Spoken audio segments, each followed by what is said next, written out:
The reality is a CHRO, if they're not in the room when the business decisions are being made, are always going to be reactive. They will always be translating strategy after the fact rather than shaping it in real time.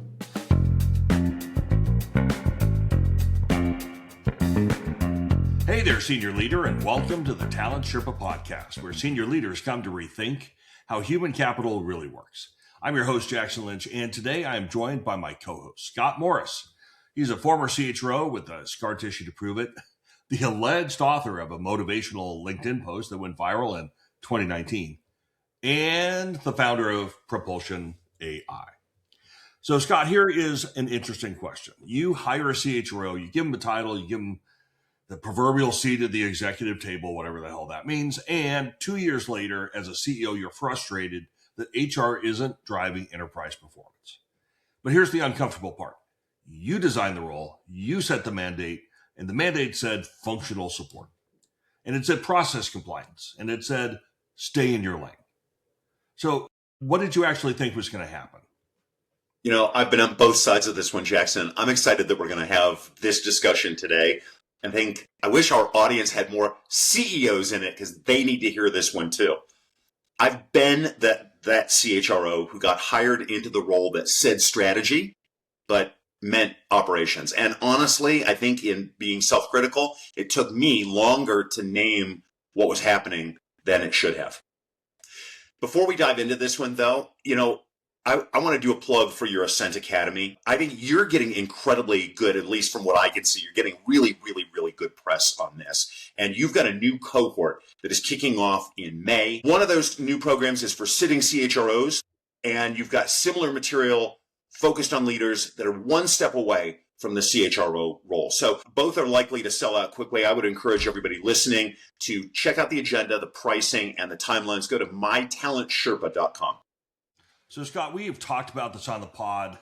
So the CHRO is absolutely expanding with AI governance and workforce transformation, board engagement. Every major publication, it feels like these days, has a new piece about how the CHRO is the second hardest job in the C-suite. In fact, I saw recently that Spencer Stuart published data that said the CHRO turnover is 9%, which is higher than any other C-suite role. And that's the lowest number I've seen. There's a Fortune article, and Brad Pugh of Russell Reynolds back in May of 25 said that 66% of incoming CEOs will replace their CHRO. And again, I've seen that number as low as 52%. 66%. That's a pretty staggering number. The conventional read on that, and you and I have talked about this before in at least one other episode, is CEOs want chemistry. They want their person. And for sure, that's true. But there's something underneath that number that I think we should name. Right. Because if the CHRO spent 2 years as a genuine enterprise level operating partner, not just an HR support function head with a C-suite badge, the transition math changes. You don't replace an executive who's built the talent architecture for your next phase of growth. You find a way to make that relationship work. Well, and the churn isn't just about chemistry. It's about what value the role actually was set up to deliver. What happens when a CEO looks back after 2 years of CHRO tenure and the primary contribution was clean processes and filled roles and no compliance fires? Now, that doesn't feel like enterprise leadership. That feels like a well-run department. And as they said in Star Wars, it's a trap. It's a trap. Clean trap. Because clean processes and filled roles are not nothing. They're genuinely hard to do sometimes. A CHRO running a tight HR operation, they're doing real work, but it's functional work. It is the floor. It's not the ceiling. And when the CEO expected the ceiling and you deliver the floor, like you end up with two very frustrated people and probably a turnover statistic. Like you, I get to talk to a lot of different CHROs, and a number of them seem to be going through this same thing. They say that the CEO brought me in to be a strategic partner, and then 6 months in, I'm spending 70% of my time on HR ops because nothing has been built in the organization before I got there. How do you execute strategy from that position? Look, the CEO has a different version of that. That conversation for them sounds like I hired someone who said they were strategic and they never were able to get out of the weeds. The reality is neither of them are wrong. They just never agreed on what the job actually was. And you know what? The misalignment there has a real cost. Nearly 1 in 5 CHROs globally right now have been in their role for less than 2 years.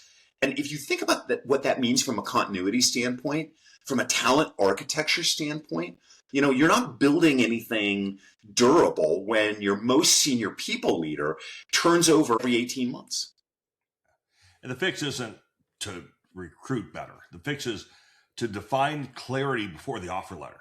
What did you actually hire your CHRO to do? Because if the mandate is ambiguous, the role performs at the lowest common denominator. It's going to default to the functional support level. It's not because the person's incapable of more, because they usually are. It's because the structure never gave them room to do more. Our CFO colleagues might differ with me. I don't know. But when I think about it, the CHRO role is the only C-suite function where the leader is simultaneously expected to run an operating department and perform as a strategic executive. From my seat, I don't think the CFO spends a lot of time in accounts payable, and the CMO doesn't spend a lot of time managing the print shop. I think more often than not, people in the CHRO role are expected to oversee HR ops while also driving talent strategy. And I don't think that tension resolves itself. I think you have to design it out intentionally. So to make sure it's painfully obvious, what we're really talking about today is mandate clarity, the role design question that gets asked after hiring, if it gets asked at all. So let's call out a few of the faulty assumptions that get leaders stuck. Scott, do you want to start? Sure. Here's the first one. And, I want to be honest. I think I've believed this one myself. The assumption is we hired a strong CHRO, so the strategy is just magically going to follow. And that logic kind of feels right. If the person's capable, then they'll figure out where they need to add value. And if you just give them a little time and get out of the way, then everything will work. I've been that person. So what's the problem with that logic? Well, the problem, and you and I have both lived this one too, is that strategy doesn't follow from a title. It follows from a mandate. And if you never defined what enterprise contribution looks like from the CHRO, if you never said, here are the 3 important business problems that I need you to co-own. If the CEO never said that, then the CHRO defaults to what they can measure and what they can control, which is usually HR ops. But you can't self-determine your way into a strategic role in an organization that hasn't made room for one, and that has to start with the CEO. And I'll say that the CHRO is not passive in this, though. I've been in rooms where I could have pushed harder on that conversation before I accepted the role. And it's a weird power dynamic, and I didn't always do it. So this one, I think, implicates both of us. So let's dive into a second assumption. I think this one's particularly insidious. Word of the day. If they're good enough, they're going to find a way to make space for the strategic work. Yes, this one. I've lived it. This is the leadership version of figure it out. And it produces exactly what you would expect. CHROs who spend their time on what gets measured and praised, which is normally operational delivery. Then the CEO who says find the space is the same CEO that tends to fill it out with very urgent operational requests every Sunday night. And or Monday morning or Tuesday night or Tuesday morning, or pick any day that ends with a Y. The urgent always beats out the important every single day if you let it. And the structural problem here is that the operational failure is visible and really fast. A compliance issue, a missed hire, a team in conflict, those things show up immediately and they feel really urgent. So strategic failure, though, on the other side of that is slow and it's a lot less visible. The leadership pipeline with a gap in it 3 years out doesn't announce itself today. It announces itself sort of gradually and sometime in the future. And so the CHRO optimizes for the signal that gives them feedback, and that signal is operational. Exactly. And so here's the third assumption. And this is the one the CEOs say with genuine pride. HR runs well, the CHRO must be doing their job. Which is true because, HR running well is not nothing. It's hard to do. And those of us who have inherited organizations where nothing was built, getting it running is hard. The hard work matters. But you said it a second ago, and I think it's worth repeating. It's the floor, it's not the ceiling. Scott, that's right. And a CHRO who's built a tight operation in HR, but hasn't converted the business strategy into talent requirements or hasn't identified human capital constraints before they become execution failures, or hasn't elevated the quality of leadership decision-making across the enterprise, like that person has delivered on the operational job description, but they haven't delivered on the enterprise one. And if the CEO hired expecting enterprise contribution, that gap's going to surface. And it's usually surfaced at least in the first 18 months. Well, the painful part is the CHRO doesn't always know that the gap exists. They're receiving great feedback. HR is running really, really well. The CEO seems happy. And then one day they're not in the room for a decision that they should have been in the room to shape. And they realize that the aperture never opened. That's right. And fourth assumption, this one happens in the hiring process. We know what we need. We will sort out all of the specifics once they start. They don't actually say that, but that's the behavior. I said every CEO who replaced not just their CHRO, but every other position. I hate this one. Yeah. Like the first 90 days of a CHRO role are, candidly, they're the most formative. How the CEO engages the new CHRO in that window, what problems they hand to them, what rooms they're invited into, what language they use to describe success, all of that encodes the role. And from my view, if the mandate is vague when they walk in the door, the role fills with what's urgent and visible. And urgent and visible is almost always operational. So by the time anyone realizes the strategic aperture never opened, you're about 12 months in and you're months away, weeks away, days away from a turnover statistic. Well, you can't recover mandate clarity from inside of an operational churn cycle. The window to set the role at the enterprise level is at the very beginning. And after that, the organization's immune system kind of locks the CHRO into the functional lane. And both sides, the CEO and the CHRO, are left wondering why the role never was able to perform at the level that either one of them hoped, or at least that's my belief. I think you're right. And here's the answer. The role performs exactly at the altitude it was designed for. If you design a functional support role and you call it a CHRO, that's what you got. The title doesn't change the structure. The mandate does. Okay, so before we get into what do we do about this, I want to name the thing underneath it all. Because if we don't understand how we got here, we're going to build, I feel like I say this every week now, we're going to build new workarounds on top of the old workarounds. So, Scott, you and I talked about this after our last recording session, and I appreciate the conversation because you said something important. I think at its core, this is a solutions order problem. CEOs hire for the functional gap before they define the strategic mandate. And that ordering is not accidental. It reflects how the need for a CHRO typically surfaces. Walk us through this one, Jackson, because I think this is the thing that makes this problem so incredibly hard to fix. So the decision to hire or replace a CHRO usually follows a pain signal. HR operations are under stress. Compliance issue has surfaced. There's a personality issue. The people function doesn't have the credibility with the business. The talent processes are broken. Like these are all real problems that create real urgency. So the CEO frames the hire around solving those problems. And then that framing encodes the role before the offer letter is ever written.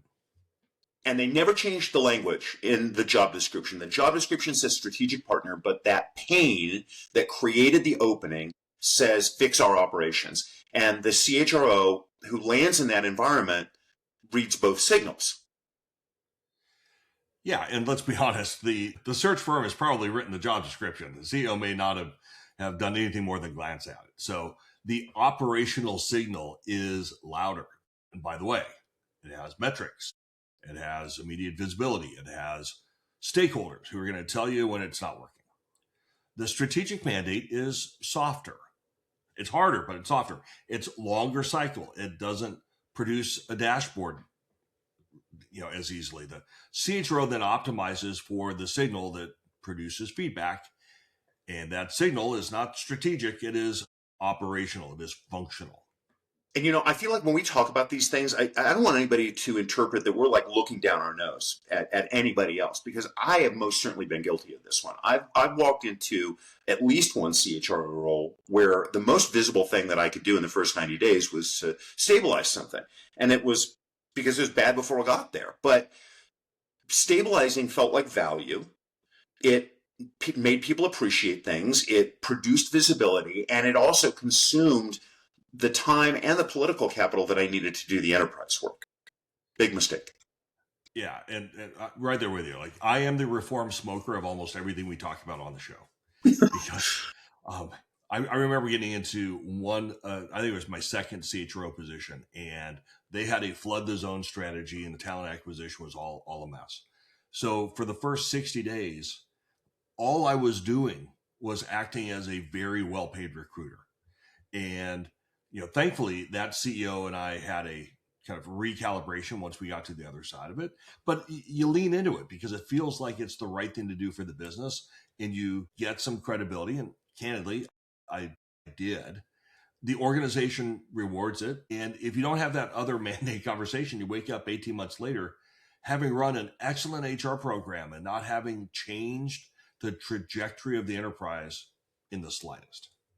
So why doesn't this self-correct? Why do the CEO and the CHRO just not recognize the pattern that we're talking about and adjust? I think it's because the reinforcing loop is invisible when it's running. The CEO sees a clean HR operations and interpret that as the CHRO is doing their job. The CEO then sees the positive feedback and keeps doing the work that generates it, because we like to be liked. No one's making a bad decision here. No one is doing anything untoward. The system is just producing the outcome that it was designed to produce. Who breaks the loop? Well, I think it's really context specific, but someone has to name it. It's a very uncomfortable conversation. I think it's probably the CHRO, and I think they have to say, "I'm running the wrong race, boss." But the CEO also has to be willing to hear that without interpreting it as the CHRO saying that they don't want to do the hard work. They don't want to roll up their sleeves. Like that's a death knell, right? So it's a trust conversation. Whether or not you have the trust to have it is another story, but it's not really even a performance conversation. And in my experience, most organizations aren't set up to have it, and they don't really want to have it because it's scary as heck. I agree with you. Let's reframe this thing so that we're offering some sort of a roadmap, right? How do we move from a role defined by functional execution to a role that's defined by enterprise operating contribution? And I want to offer the framework that you and I have been calling the mandate architecture. And there are 3 elements to it. Think of it as the work that you do before the offer letter, during onboarding, and across the first operating cycle. So part 1 is about role design. You and I talk about this a lot. You've got to define the strategic altitude before you hire. Now, the strategic altitude is defined as the set of enterprise problems that the CHRO is going to be accountable for, not HR problems, but business problems that have human capital dimensions to them. So things like, what are the 3 capability gaps that are going to limit our growth in the next 24 months? Or where is our leadership bench weakest relative to our strategic needs? Got to be able to name the strategic needs first. What human capital constraints are embedded in our operating model that we don't have named yet? That level of problem.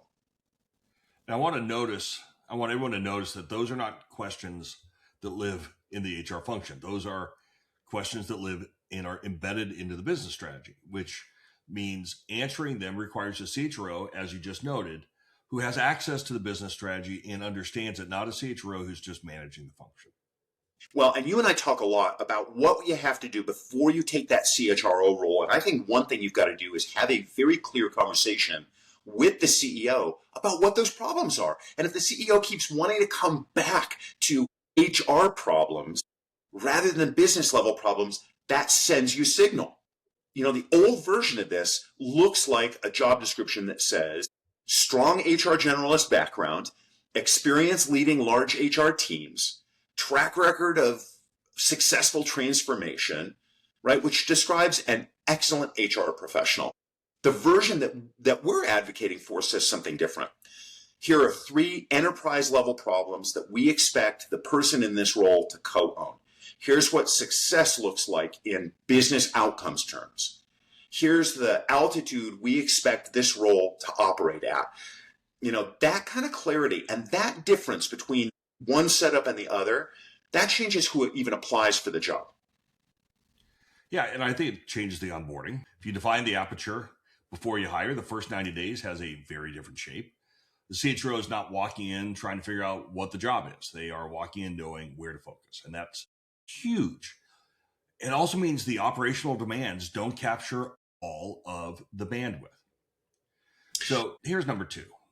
I'm sorry, you were going to say something? Well, I was just going to say, look, for anybody that's listening to us right now, Jackson, who says, yeah, but I don't control those things. That's in the mind of somebody else. You can pay attention to the signal and you can shape those things in the hiring process. That's a part of where your best conversations are going to be with your potential future new boss. Yeah, and I talk to folks in the real world all the time. I had 2 people last week that called and said, hey, I've listened to a couple of the most recent podcasts and I realized I need to level up the mandate. How do I do it? Like at that point, it's doable. In fact, I'm going to work on some stuff that might make it easier and more user-friendly for people to have that conversation. So stay tuned on that. But it is so much easier to do on the way in. And it's hard. And I've been there. I've gotten a lot of silver medals because I did this. And the neat thing is I shouldn't have gotten the gold medal in it because I was going to be miserable in the role because we had a misalignment of what the role actually does. But you got to ask the question, like, what are the things getting in the way of your business? And if the answers come back programs, try it again from a different angle. But a CEO that actually answers that question right, or is answering you questions during the interview process that allows you to follow a kind of a script that says, here's what the business needed. Here's why it had a talent implication to it. Here's what I did to resolve the talent constraint. And here's what the ultimate performance looked like if you have a conversation where that is something that is natural versus you're forcing it in, you have a mandate, you have the makings of a mandate alignment at the very beginning. That's super important because I would tell you that mandate alignment is it's the conversation most CEOs and CHROs never have. Not at the beginning, not in the early parts, not during the interview, sometimes during the termination discussion. And I think if you had this earlier, it would save half the turnover in this function. That's a little bit bombastic, but it is so important because the trade-off of not having the conversation is this. If we agree that the CHRO should be spending 60% of their time on enterprise level work, then we also have to talk about what the part of the agenda is that's not getting that 60%. Who's running the function? What level of operational overhead is acceptable? What are we willing to build underneath the person so that their altitude doesn't collapse into operational? Like, how do you build the next layer underneath? The honest version of the old model is we want you to be strategic, but we also want you to manage everything that HR touches, which means that you're either strategic and the operations suffer, or you're operational and the strategy suffers. And neither is, what the CEO thinks that they hired for. Okay. I've been a little bit mean. I'm going to be kind here because I think the CEO who creates this bind are not doing it intentionally or cynically, or they have no bad intentions. They genuinely believe that both are achievable. They've seen CHROs who appear to do both. But the CHROs who appear to do both have either sacrificed their personal operating tempo in ways that are not visible, or they've built an exceptional leadership team beneath them that is actually running the function. I think the second path is the right one. It's why, actually, as I talk to companies that I've thought about joining, I've asked what latitude I have to bring in my existing team. because we speak shorthand, we can get stuff done, especially in a transformation environment. It's super important, but it does require investment, and it requires the CEO to actively support the CHRO in building that team. One of the things that I think I've done extremely successful across multiple organizations is recognize that there was an operational deficit, looked at where we could create efficiencies, took people out of those and let the operational efficiencies carry the productivity, and redeploy the salary into somebody who could run the day-to-day ops without asking for additional money. So you're right, it takes investment. Sometimes you can be creative, sometimes it's a little bit harder. I want you to take number 3 here. I think you should deliver this one. I will, but in the spirit of the Mandalorian, what you just said is in fact the way. But I think the third thing to talk about here is operating integration. We've got to wire the CHRO into the business decision cycles, because here's the reality. The reality is a CHRO, if they're not in the room when the business decisions are being made, are always going to be reactive. They will always be translating strategy after the fact rather than shaping it in real time. So operating integration means the CHRO is a standing participant in the strategic planning cycle, in the capital allocation review, in the M&A diligence process, and in the leadership team performance discussion, not as an HR observer, but as an enterprise contributor with a very clear point of view.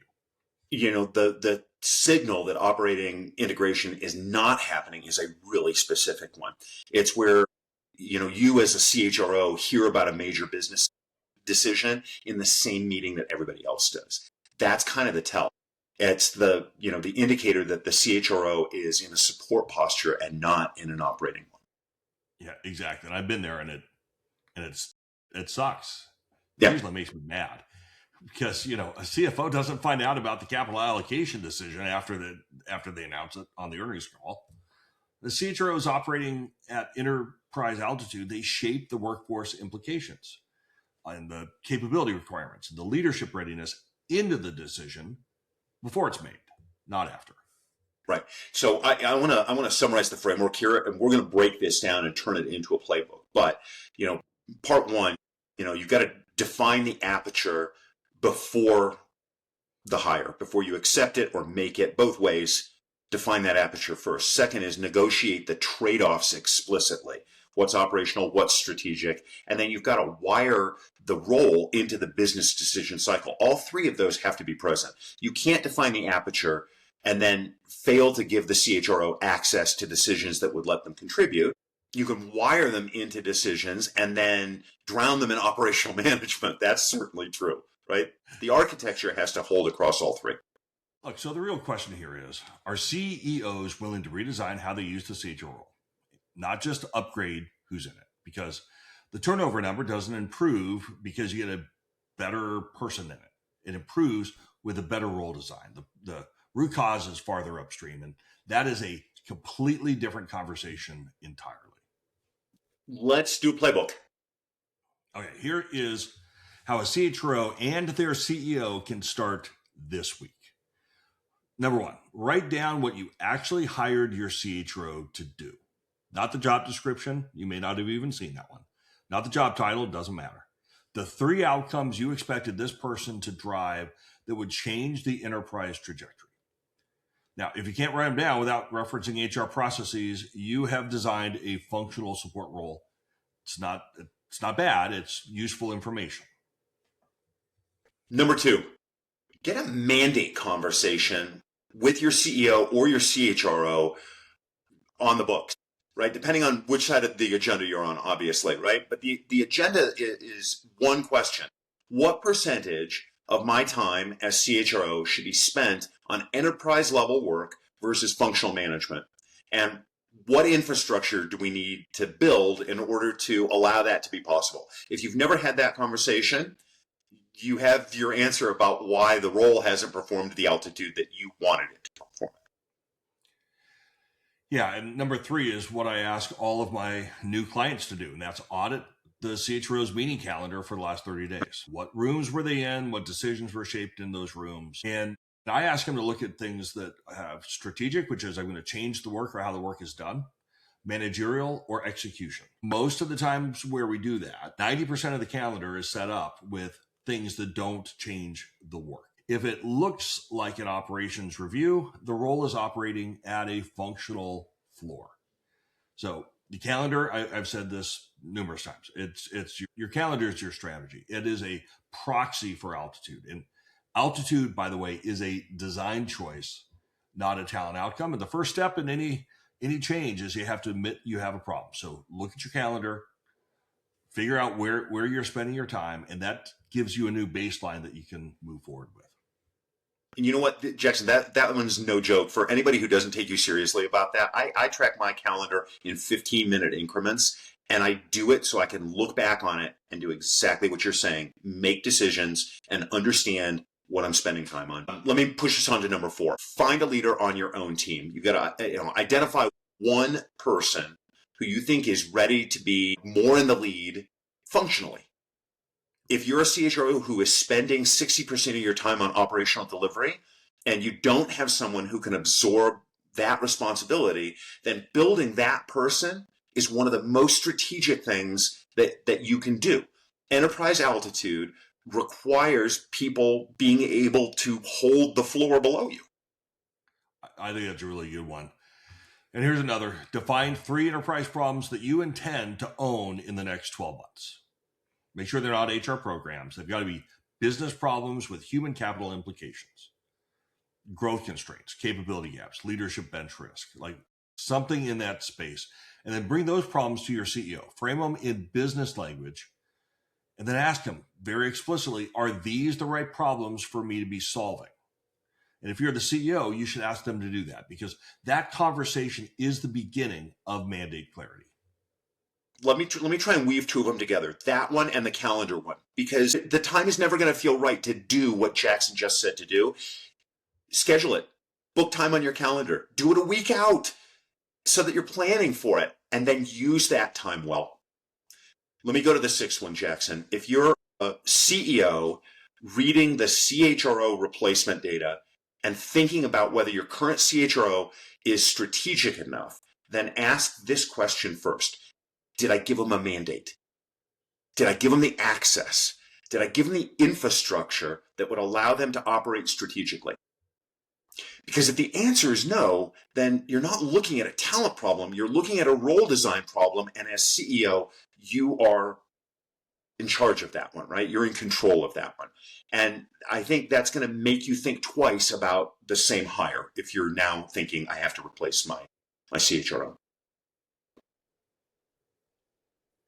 Yeah, that last one, by the way, sounds obvious, but it is the hardest one, I think, to execute, because it requires the CEO to implicate themselves in a performance gap that they've been attributing to someone else. And in my experience, at least, most people don't do that voluntarily. All right, senior leaders, here is your talent Sherpa summary.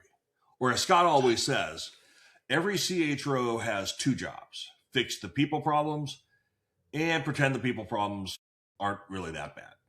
Okay, hit it, Scott. Yeah, I don't think I've ever said that, but it kind of sounds true. All right, so here's the summary.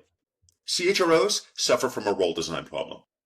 CHRO turnover is at 9% right now, higher than any other function in the C-suite. And 66% of incoming CEOs are going to replace their CHRO. That's not a talent pipeline problem. It's a role design problem. Number 2, functional execution is the floor. The CHRO role defaults to functional support, not because the person's incapable of producing more, but because the mandate was never defined about what more looks like. Enterprise contribution requires a specifically designed aperture. Number 3, mandate clarity has to precede the offer letter. The first 90 days are going to encode the role for you. If the strategic aperture isn't defined before you walk in the door as CHRO, then the operational demands are going to close that door for you. And 4th, the fix is not a better CHRO hire, CEOs. It's better role design, and it's a specific conversation about aperture, about trade-offs, about strategy, and about operating integration.